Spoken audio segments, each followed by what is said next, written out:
I'm Andy Chanley from 88.5 FM, and this is one of our Here at Home teleconference interviews. I'm so excited to welcome in today Yola. Thanks for joining us. Hi, thanks for having me. Where are we talking to you? Are you in Nashville now? Yes, I am. I'm in Concord Studios in Nashville, Tennessee. Nice, lovely Nashville. Boy, Nashville's changed. I'm from Indiana. It's changed so much since the last time I was there. I'm excited to come and visit sometime soon when that sort of stuff is easier to do. Let's talk about Yola things. The debut album, A Walk Through Fire, was nominated for 3 Grammys. She was nominated for Best New Artist of the Year last year. We played 3 or 4 songs on 88.5 FM from that album. The new album is Stand For Myself. That comes out on July 30th. That's right between our birthdays. You're a Leo too. Yes, I am. You're the 31st. I'm the 30th. It's a birthday present for both of us. Yay! And Diamond Studded Shoes already spinning on 88.5 FM. We'll talk about that in just a minute. I want to start by telling you the moment that you won me over. It was very, very early on. It was one of my first exposures to your music, but it was Elton John's Goodbye Yellow Brick Road. One of my all-time favorite songs. And I described it as a whole feature film in 3 minutes. It's just amazing. So cinematic. And I would have dissuaded anyone from trying to cover that song. And so I listened to it with my arms crossed. All right, let's hear it. Yeah. And I'm like, oh. Wow. You completely slayed that song. Tell me about going into that. Well, it's one of my all-time favorite songs too. So I wouldn't have touched that with a barge pole. I couldn't have done it justice because it would have been sacrilege otherwise. And so, yes, I was like, I hold it extremely dear to my heart, this song. And I was like, I want to cover it. I was singing it live, and I've been singing that song since I was 4 years old. And so it's just ingrained in me. And so I knew I tried it so many different ways, but I was like, let's just try and find it the way that it feels like it just sits in my body. Like, let's just emote it and see what happens. Like, especially with the lines and like, you know, it's told from the point of view of having gone through like quite a lot of the industry. And like, you know, I've been on a undulating journey towards debut, as it were. And so I felt like I could connect with the song as well. People in Nashville, I bet they say, you talk funny. You ain't from around here. They do. They're surprised. I get a lot of, I love your accent. Well, coming back around to Elton John here in a minute, it is interesting. A Black woman from Bristol, England, who naturally chooses Nashville, Tennessee, and country music as your calling. I mean, that was the first thing that when I heard about you, made I bet a lot of folks question stereotypes and wonder, you know, about your upbringing and how you were brought in to appreciate music. But your family wasn't 100% behind music as a vocation for you. Tell me about the beginnings and how country music was a destination. Well, here's the caveat. Country music wasn't a destination. Because you think of like songs like Far Away Look, and it's not a country song, and it's not a soul song. It's definitely classic pop. It's definitely that wall of sound type song. And so I think I always felt connected to music in a broad spectrum way. So the way that radio was when I was growing up in the UK, and maybe it started changing, but has been for a very long time in the UK, is the way that it was in America in like, say, the 70s, you know, when it was a bit more genreless, and you have something, you know, like an Ella Fitzgerald next to a, you know, like a rock and roll, like a Stones tune or something. Sure, AM radio in 1973, yeah. Yeah, it was just like whatever people were listening to was whatever people were playing, and there wasn't necessarily a genre approach. And that went on longer in the UK. So that gives a little context to why I sound the way that I do, because people go, you're not country. I'm like, no, not there's a bit of it in there. That's all I'm saying. Yeah. Well, to your point, not strictly soul either. I'm like, no. Again, there's a bit of it in there. Yeah. Just a classic pop act. I'm like, no, there's a bit of it in there. You're you and all of the things. Everything I touch, I just touch lots of things and I bring them in. And I think that's down to the radio. Yeah. Well, kind of to your point, the Rolling Stones are one of my favorite country bands. You know, country honk and all of Exile on Main Street, pretty much. Right. Mick Jagger is one of the best country singers in the world. Well, this is the thing that Brits seem to do quite happily. We just we dance along genre and we find the connective tissue. And that's because of the way that radio has been right up until maybe only the last 5-10 years, where it's been maybe a bit more genre finally starting to turn that way. But none of my generation grew up like that. And so if you get a Brit that's older than their mid-20s, they're going to know what I'm talking about. Yeah.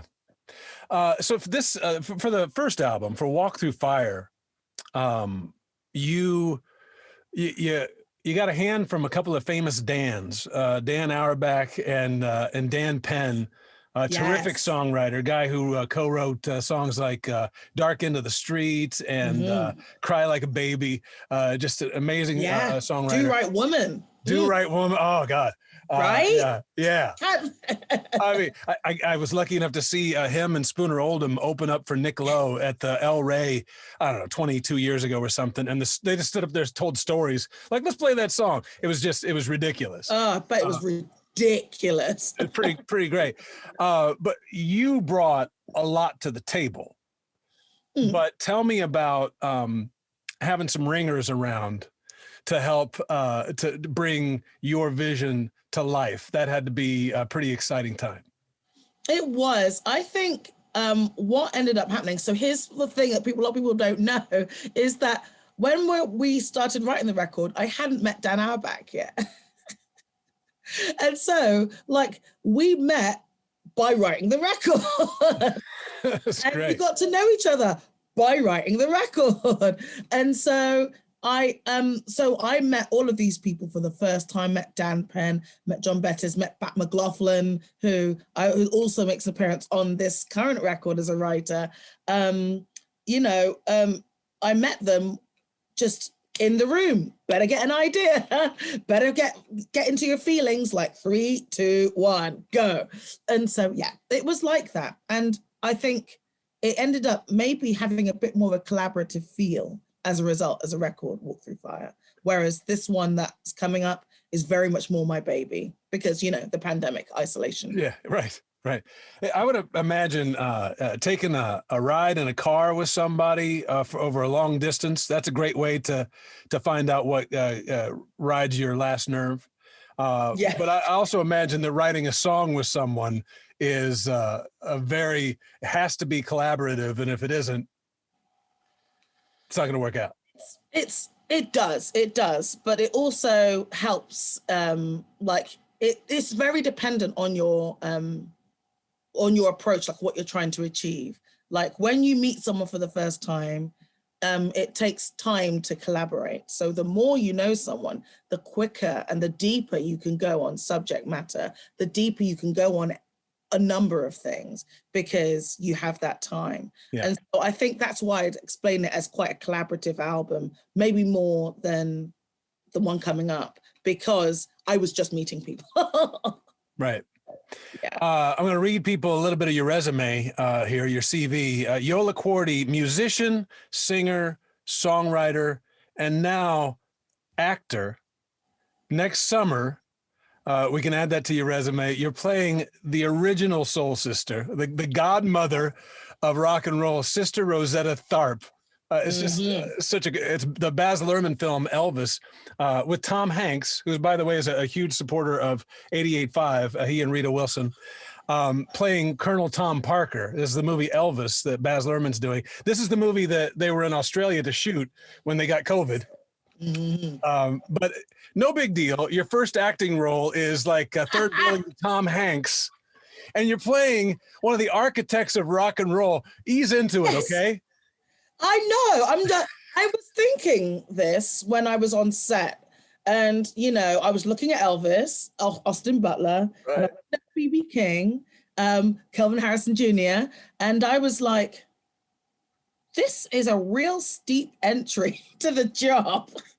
And they're going, so have you acted before? I'm like, no, this is literally my first go. And they're like, well, this is an entry of sorts. Like, I'm like, yeah, like it's going to be real hard to maintain that echelon, but I'm going to try. I want to see the look on people's faces where you're like, no, this is my first go. That's pretty great. I know. I was like, seriously. Baz said to me, you should consider acting. It comes to you quite naturally. I'm like, okay, well, looks like I have something else to, another string to my bow. You got a plan B. Yeah. Well, he's made some films, so he might know something about it. He might know something about something about I take it seriously. When Baz says something, I take it pretty seriously. So I know you're a student of American music. Yes. You have to be.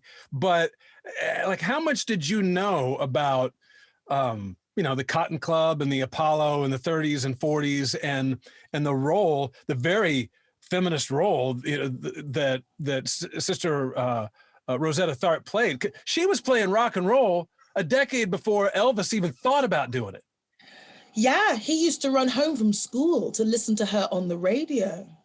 And so this is the thing that people maybe aren't aware of, is that for my character, is that he worshipped her, and then everything that he became was distilled through his flesh of what he consumed as a child, being the token white guy in a black neighborhood, Yeah. Going to all these clubs, going to Club Handy, where her night was, getting taken there by BB, going to black church, going to all these things, and just drinking in all of this culture. And so we reference all of this culture, and obviously the founding role that Sister Rosetta Tharpe plays, not just for Elvis, but for BB King. And she discovered Little Richard.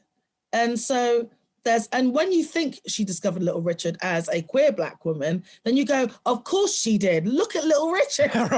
He's got all of this kind of camp and pomp about him. Yeah. And it makes sense that a queer woman would have gone, yeah, totally.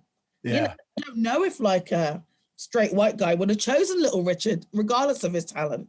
And so you start seeing like it all over. You start seeing it all over rock and roll. Like how maybe it was the architect were, gay black women. I just had to gay it up a bit for that role. Apparently I did a good job. I'm really proud of myself. Can't wait. I'm sure you knocked it out of the park, and it could be a whole movie about her. No, really should be, because it's utterly fascinating. History lost the plot on her. Out during the time was, considering that she was religious, and a woman, it was quite big. She took up space, Yeah, it's pretty crazy. I know we don't have a lot of time with you, but tell me, I love asking this question. Tell me about your first musical instrument. My first musical instrument was actually a fiddle. Really? And I played fiddle in school from about age 7 until about age 12. And then that kind of gave me an idea just of melody. And I used to sing along with my fiddle because I was real slow at reading music, but my ear was dynamite. And so I'd sing something and then I'd try and find it. And but my vibrato was always weird. I always had a kind of guitar vibrato. So then I picked up the guitar many years later, and I was like, oh, that's what my vibrato is. I had a guitar's vibrato on a fiddle. It made no sense. But I think that's why I kind of got into folk and into country music. I was really drawn to the fiddles, actually. And especially the black fiddling culture in the South was the foundation of a lot of the fiddle culture that then went on to feature in country music. And so the diasporadic culture is everywhere. Yeah, well, it's interesting at the time you were born, what, 83, you Mhm. have Big Country and U2 with Sunday Bloody Mhm. Sunday, very Yeah. prominently featuring the violin. Mhm. That's interesting. That's a piece of the puzzle right there that you just filled in. I Oh, know, Yola. right? No, I've not told anyone that. You're number one on that. Well, there you go. We've uncovered it. It's pretty cool what you do. What you said before about country music isn't country music quite often these days. It's pop music. I love on Diamond Studded Shoes. The rhythm section borrows to me from Orleans, Still the One. It's just a bouncing, fun song. That has to Yes. be. It seems like that's the fun for you, is taking the unexpected flavors and throwing them together.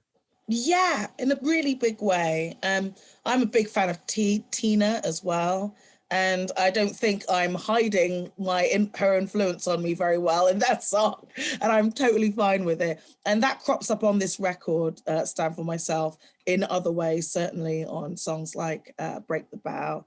I think my Tina-isms kind of pop up because I've always had a bit of gravel on my voice. I can sing smooth. The second that the power ramps up, she starts breaking. So yeah, it's a big love of mine, is finding just the connections between music as much as it is the connections between people. Like, that's the way that I write. I'm talking about connection and seeking and yearning for connection. And I think that's what I look for in everything. I sure like you. You're fun to talk to. Thanks, friend. When you come out to LA, stop by the studio. We gotta find some way to have a little session and have some I fun. know, right? I know. It'll come sooner than you know. I'll For get the people everybody that organize listening, my you life. gotta. What's that? I'll get the people that organize my life to get on it. do. The old album, Walk Through Fire, the debut album, is still available wherever you buy records. Do buy it; it's tremendous. And Stand for Myself will come out on July 30th, right in the heart of the summer. And have your nose pressed against the window to get that one when it comes out too. Ladies and gentlemen, thanks for joining us this afternoon, Yola. Thank you. I'm Andy. This is 88.5 FM. 88.5 FM, KCSN, and KCSN HD1 Northridge, Los Angeles. KSBR and KSBR HD1 Mission Viejo. A service of California State University Northridge and Saddleback College. Member-supported public radio. Streaming on the web at 885fm.org.